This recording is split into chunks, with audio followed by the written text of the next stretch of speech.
یہ رحمت للعالمین تھے جناب محمد رسول اللہ صلی اللہ علیہ وسلم، اور یہ امت کے لیے رحمت تھی۔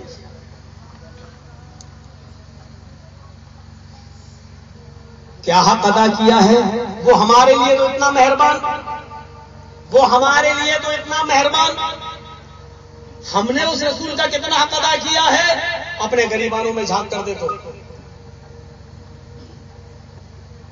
ہر مسلمان اپنے غریبانوں میں جھانک کر دیکھے گی ہم نے کیا حق ادا کیا ہے۔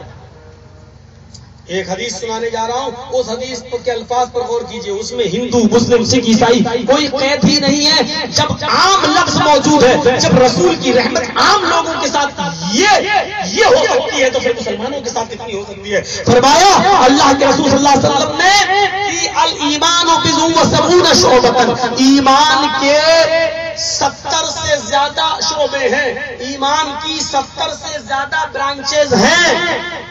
سب سے افضل برانچ کیا ہے ایمان کی؟ فافضلها قول لا الہ الا اللہ، سب سے افضل برانچ یہ ہے لا الہ الا اللہ کہنا، لا الہ الا اللہ، اللہ کے علاوہ کوئی معبود نہیں، اس بات کا اقرار کرنا۔ وَأَدْنَاهَا، اور ایمان کی سب سے ادنا سب سے نیچی برانچ کیا ہے؟ لیکن یہ بھی ایمان میں سب سے نیچی ہے تو کیا ہوا؟ لیکن یہ بھی ایمان کا حصہ ہے۔ فرمایا سب سے نیچی سب سے نچلی برانچ یہ ہے اماطۃ الاذى عن الطریق، راستے میں کوئی تکلیف دینے والی چیز پڑی ہوئی ہے اس کو راستے سے ہٹا دینا۔ کوئی پتھر راستے میں پڑا ہے، اپنی گاڑی روکیے، اس پتھر کو راستے سے ہٹا دیجئے۔ راستے میں کوئی کیلے کا چھلکا پڑا ہوا ہے، آپ موٹر سائیکل پر ہیں، آپ چاہے کتنی جلدی میں ہو، اپنی گاڑی روکیے اور آپ اس کیلے کے چھلکے کو اٹھا کر نالی میں یا سڑک کے کنارے پھینک دیجئے۔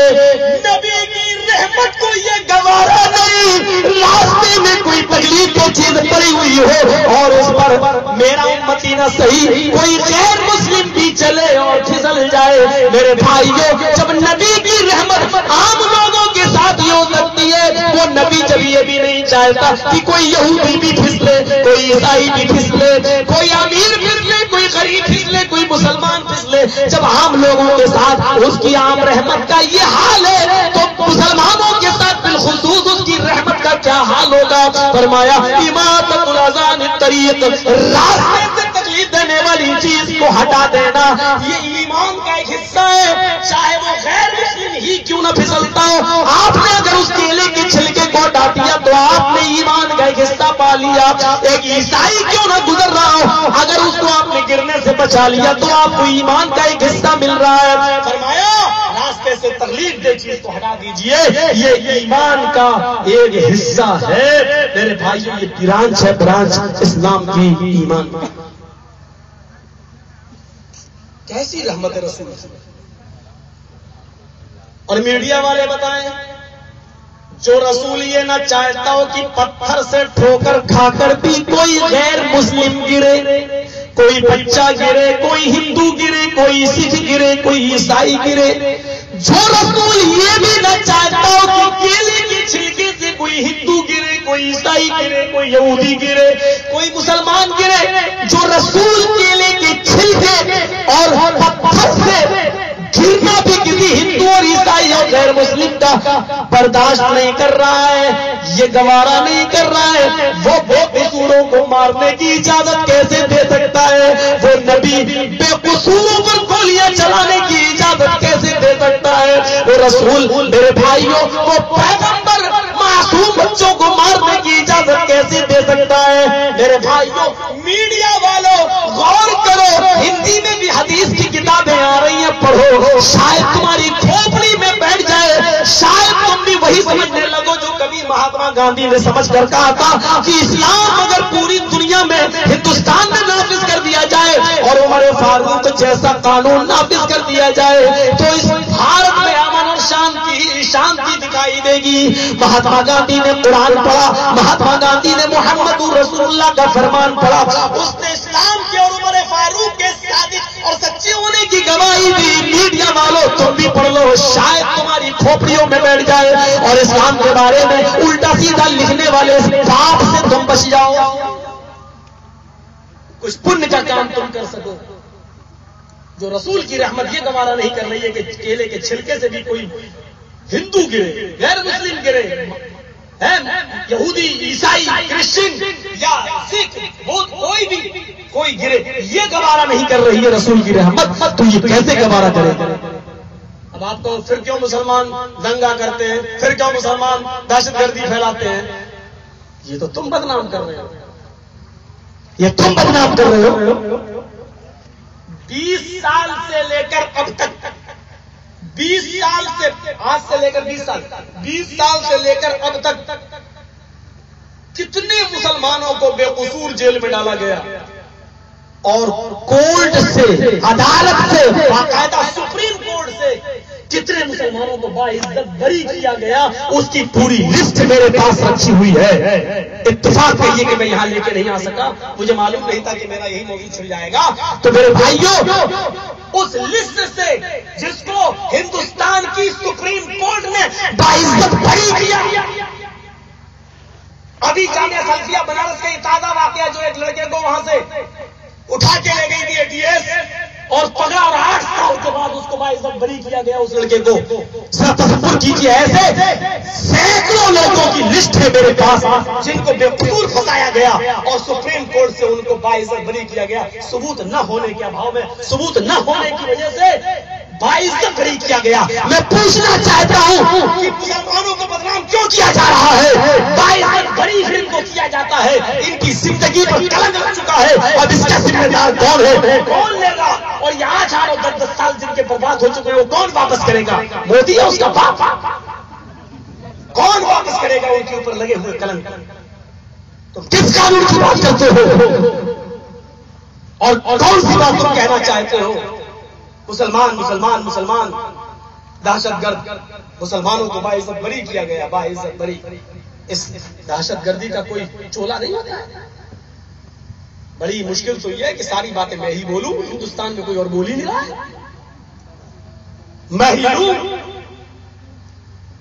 6 بار جیل میں جا چکا ہوں، اور اب اتنی عادت بن چکی ہے جیل میں جانے کی کہ اب پولیس والے جب لے کے جاتے ہیں اور لوگ کھڑے ہو کر پوچھتے ہیں مولانا کہاں جا رہے ہیں، تو میں کہہ دیتا ہوں سسرال۔